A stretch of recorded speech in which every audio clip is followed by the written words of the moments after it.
Students, இன்னைக்கு நம்ம என்ன டாபிக் பார்க்க போறோம் அப்படின்னா சிபிஎஸ்இ கிளாஸ் 10ல இருக்க poem.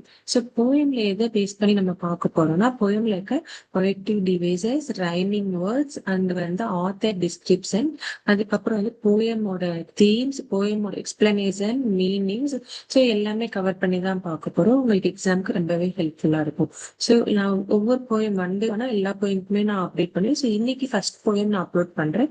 So dust of snow. So dust of snow அதோட ஆத்தர் யாரு அப்படின்னு பாத்தீங்கன்னா Robert Frost. Okay, so Robert ஃப்ரோஸ்டோட நம்ம ஒரு சின்ன பயோ பார்த்துருவோம்.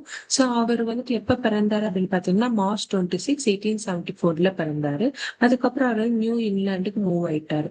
இவர் நிறைய போயம்ஸ் எழுதியிருக்காரு. ஸோ அந்த போயம்ஸ் எல்லாம் எதை பேஸ் பண்ணி எழுதிருப்பாருன்னு பாத்தீங்கன்னா, அவர் நியூ இங்கிலாந்து ரூரல் லைஃப் தானே, அவரோட லைஃப் சம்பந்தமா அவர் எப்படி அந்த ரூரல் லைஃப் இருந்தது அப்படின்றத பத்தி சொல்லியிருப்பாரு. அது போக அவர் நம்ம ஆர்டினரி பீப்புள்ஸ், நம்மள மாதிரி பீப்புள்ஸோட அவர் அந்த சுச்சுவேஷன்ஸ் எல்லாம் ரியலிஸ்டிக்கா ரொம்ப அழகா அவர் அதெல்லாம் சொல்லியிருப்பாரு. ஆக்சுவலி இவரோட ரொம்ப ஃபேமஸான போயம் என்ன அப்படின்னு பாத்தீங்கன்னா, த ரோட் நாட் டேக்கன் படிச்சுப்பீங்க நீங்க. சோ அந்த போயம் ரொம்ப ரொம்ப ஃபேமஸான போயம். ஓகேவா? ஓகே, நம்ம இப்ப டஸ்ட் ஆஃப் ஸ்னோ போயம் பார்ப்போம். இது ரொம்ப சின்ன போயம் தான், வெறும் 2 ஸ்டான்ஸா தான் இருக்கு. சோ இந்த ஃபர்ஸ்ட் ஸ்டான்ஸா பாத்தீங்க அப்படின்னா, த வே எ crew took down on me the dust of snow from a hemlock tree has given my heart a change of mood and saved some part of a day I had ruled. Okay students, இப்ப நான் ஒரு விஷயம் கேட்கிறேன். இப்போ நீங்க எல்லாம் இப்போ உங்க வீட்டுல பெரியவங்க இல்ல உங்க ஃப்ரெண்ட்ஸ் ரிலேட்டிவ்ஸ் யாராவது சொல்லி கேள்விப்பட்டிருப்பீங்க, இப்ப வீட்டு வாசல்ல காக்கா கத்துச்சு அப்படின்னா என்ன சொல்லுவோம்? கெஸ்ட் வராங்க அப்படின்னு நம்ம சொல்லுவோம் இல்லையா? அதே மாதிரி கையில உள்ளங்கை அடைச்சிச்சுன்னா நமக்கு இன்னைக்கு பணம் கிடைக்க போகுது அப்படின்னு சொல்லுவோம். நம்ம ஐ பிளிங்க் ஆச்சுன்னா இன்னைக்கு நமக்கு இது ஒரு குட் வைபுக்கானது அப்படின்னு நிறைய விஷயம் இது பண்ணுவோம் இல்லையா? சோ அந்த மாதிரிதான் இந்த போயம்ல சில இந்த க்ரூ, இந்த ஹெம்லாக் ட்ரீ இதெல்லாம் கம்பேர் பண்ணிருப்பாங்க. ஓகேவா? சோ இதெல்லாம் ஆனா என்னன்னா, இங்க க்ரோ ஹெம்லாக் ட்ரீ ஒரு பேடான ஒரு சுச்சுவேஷனுக்கு இங்க கம்பேர் பண்ணிருப்பாங்க. ஓகேவா? சோ எதனால இங்க க்ரோ அண்ட் ஹெம்லாக் ட்ரீ பேடா கம்பேர் பண்ணிருக்காங்கன்னா, இப்போ இன்னொன்னு நம்ம இந்த 7:30 சனினாலே ஐயோ அந்த டைம் ரொம்ப கஷ்டமா இருக்கும் அப்படின்னு நம்ம சொல்றோம் இல்லையா? சோ 7:30 சனினா அந்த சனி பகவானுக்கு நம்ம அந்த க்ரோ அதுதான் நம்ம டைடெல்லாம் நம்ம ஒர்க் ஷிப் பண்றோம். சோ அத மாதிரி இதுல க்ரோ அப்படின்னாலே நெகட்டிவ் அப்படின்றத சொல்றாங்க. அது மாதிரி ஹெம்லாக் ட்ரீ அப்படின்றது நிறைய பேர் இதை கிறிஸ்மஸ் ட்ரீ நினைக்கிறீங்க.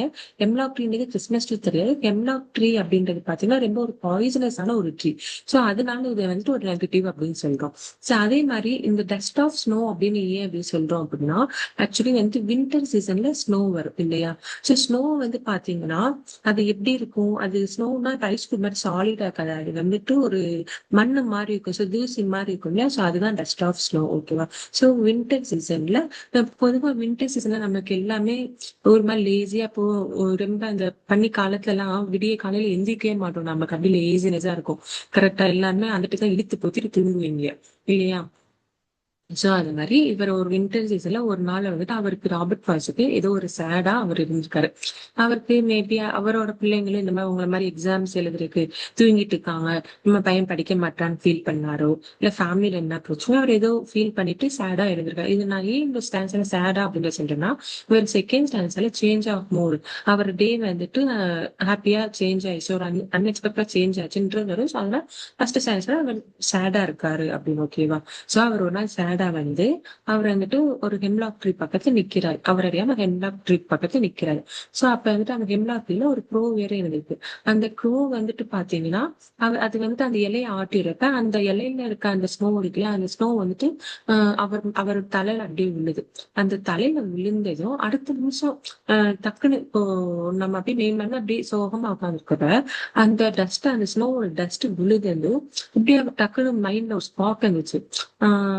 ஓகே, அதாவது அந்த நம்ம பனிமழை பெஞ்சு நம்ம எவ்வளவு ஹாப்பியா மரத்தடியில எல்லாம் போய் மழை பெஞ்சிட்டு விட்டதும் அந்த இலையில எல்லாம் டிராப்லெட்ஸ் இருக்கும். நம்ம அதை ஆட்டிட்டோம்னா அப்படியே ஸ்ப்ரிங்கிள்ஸ் மாதிரி அப்படியே ஸ்ப்ரே ஆகும். அது சோ அது ரொம்ப ஹாப்பியா ஆகும் இல்லையா? எல்லாருமே அது ரொம்ப பிடிக்கும் இல்லையா?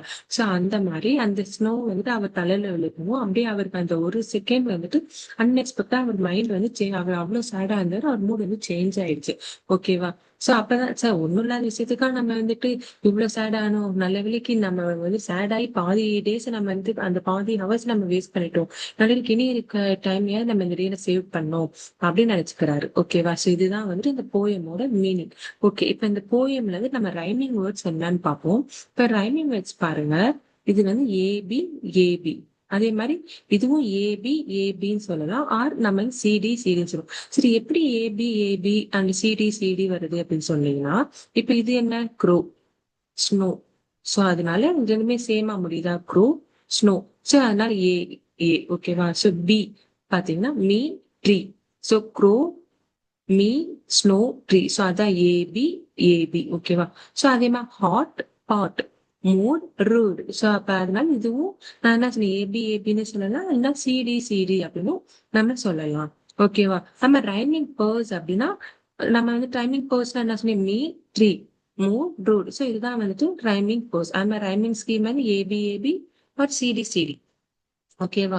சோ ஒரு சரி, நெக்ஸ்ட் வந்து பொய்டிக் டிவைஸ் அப்படின்னா என்ன அப்படின்னு பார்த்தோம்னா, இப்ப ஃபர்ஸ்ட் வந்துட்டு இதுல அலிட்ரேஷன் யூஸ் பண்ணிருப்பாங்க. அலிட்ரேஷன் அப்படின்னா என்னன்னு பாத்தீங்கன்னா, சேம் சென்டென்ஸ்ல இல்லைன்னா நியரஸ்ட் வேர்ட்ஸ் வந்து பாத்தீங்கன்னா சேம் சவுண்ட்ல இருக்கும். சோ இங்க பாத்தீங்கன்னா has hot, saved some, dust, snow, இதெல்லாம் வந்துட்டு சேம் சவுண்ட்ல வந்துட்டு இருக்கும். சோ இதுதான் வந்துட்டு அலிட்ரேஷன். ஓகேவா?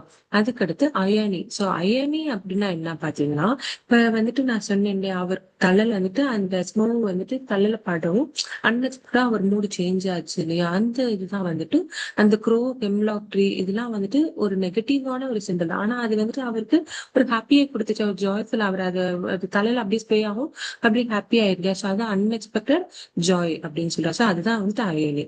அடுத்து என்ஜாய்மெண்ட். என்ஜாய்மெண்ட் அப்படின்னா என்ன பாத்தீங்கன்னா, இப்போ இதுல பாருங்க, இந்த போயம்ல பாருங்க, இந்த லைன்ஸ்ல எங்கேயுமே பஞ்சுவேஷன்ஸ் இருக்கா? எங்கேயுமே பஞ்சுவேஷன் இல்லாம அப்படியே கண்டினியூஸா ஃப்ளோ ஆகுது இல்லையா? பஞ்சுவேஷனே இல்லாம ஃப்ளோ ஆகுறதா வந்துட்டு என்ஜாய்மெண்ட் அப்படின்னு சொல்லுவாங்க.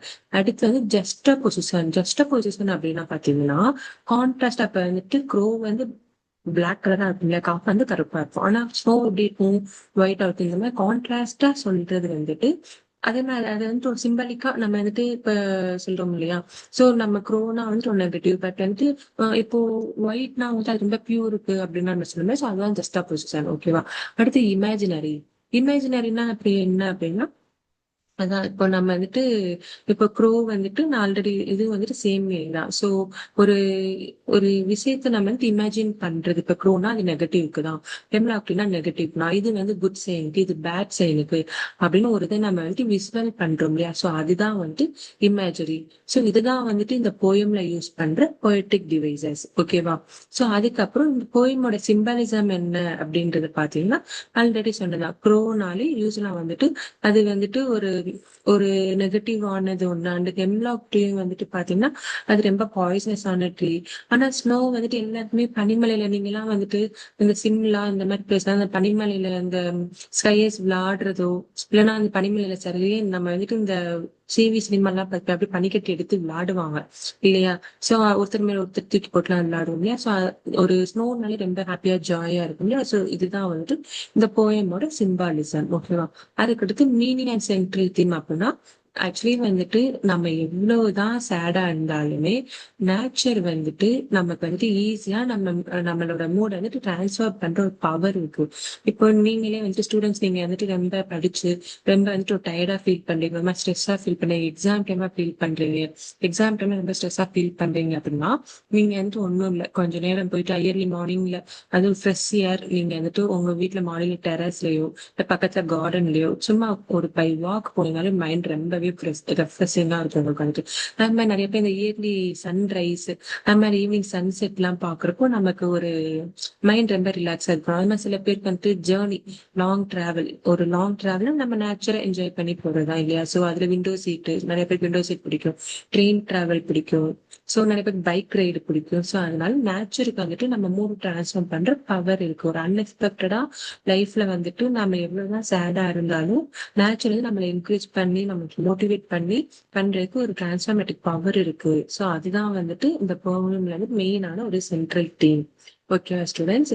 சோ இதுல இருந்து உங்களுக்கு வந்துட்டு நான் என்ன பாயிண்ட் ஆஃப் வியூல வந்துட்டு இந்த போயம் சொல்லியிருக்காங்க அப்படின்னா, நீங்க எதையுமே வந்துட்டு லைஃப்ல வந்துட்டு எப்பவுமே ஒரு சின்ன சின்ன விஷயம் சேடான மொமெண்ட்ஸ் இருந்தாலுமே அதை வந்துட்டு பாசிட்டிவா எடுத்து நீங்க மோட்டிவேட்டா எடுத்து நீங்க வந்துட்டு அதை வந்து சேஞ்ச் பண்ணி நீங்க வந்துட்டு அந்த எமோஷனல் ஷிஃப்ட் வந்து நீங்க ப்ராக்டிஸ் பண்ணிக்கணும். சேட்ல இருந்து நீங்க டக்கு நீங்க மைண்ட் சேஞ்ச் பண்ணிக்கணும். அதுக்கு நீங்க ப்ராக்டிஸ் பண்ணிக்கிறணும்.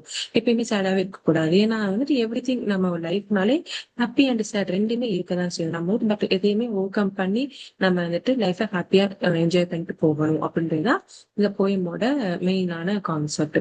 ஓகே ஸ்டூடெண்ட்ஸ், ரொம்ப இன்ட்ரெஸ்டிங்கா இருந்திருக்கும். நீங்க வந்துட்டு இதே மாதிரி நம்ம அடுத்தடுத்த போயம்ஸும் நான் உங்களுக்கு எக்ஸ்பிளைன் பண்றேன். அண்ட் மெயினா ரைமிங் வேர்ட்ஸ், பொயட்டிக் டிவைசஸ்லாம் உங்களுக்கு ஈஸியா ரொம்பவே உங்களுக்கு அண்டர்ஸ்டாண்ட் ஆயிருக்கும் உங்களுக்கு வந்துட்டு. ஓகே ஸ்டூடெண்ட்ஸ், நம்ம வந்துட்டு நெக்ஸ்ட் போயம் நெக்ஸ்ட் வீடியோல பார்ப்போம். தேங்க்யூ.